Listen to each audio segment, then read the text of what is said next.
This is In the News in VOA Special English. This week, the World Health Organization released its first country-by-country look at environmental health risks. These include pollution, dangers in the workplace, and ultraviolet radiation from the sun. They also include risks like noise, unsafe agricultural methods, climate change, and people's behavior. The report says making environmental conditions healthier could prevent 13 million deaths each year.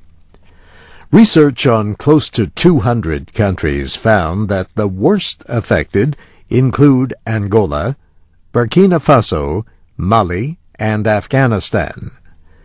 The study found that two major environmental risks cause more than 10% of the deaths in 23 countries. These risks are unsafe water and indoor air pollution from burning wood, coal, or animal waste for fuel. Poor countries suffer the most from environmental health risks. They lose about 20 times more healthy years of life per person per year than wealthy countries, the WHO says. But it says even countries with better environmental conditions could still reduce disease rates by almost 1/6. In some poor countries, environmental improvements could cut disease rates by more than 1/3. The main victims of environmentally related diseases are children under age 5. For example, the report says they represent 3/4 of the deaths from diarrhea and lung infections. WHO official Suzanne Weber-Mosdorf says the study is a first step toward helping national decision-makers to set goals for preventive action. But the findings show there is a lot individuals could do to reduce death rates. Among suggestions given are using cleaner fuels like gas or electricity, as well as using better cooking devices. Improving airflow and keeping children away from smoke could also prevent many lung infections. And lives could be saved with household water treatment and safe storage.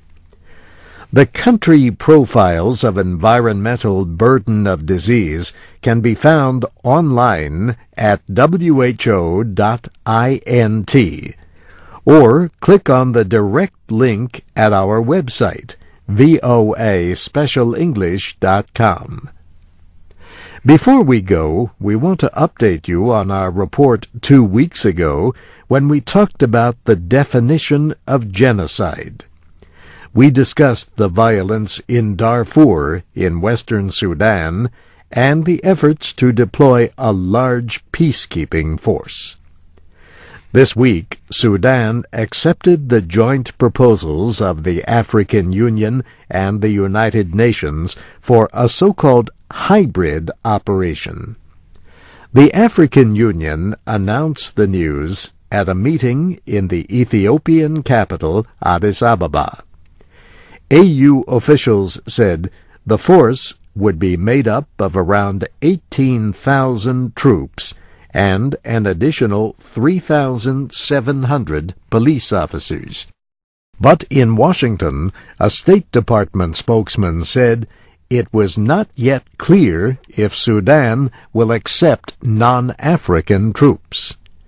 If Sudan does not, it would mean rejection of the plan, he said, since African nations will likely not be able to provide the full number of troops. 7,000 African Union peacekeepers are already in Darfur. And that's In the News in VOA Special English, written by Brianna Blake. I'm Steve Ember.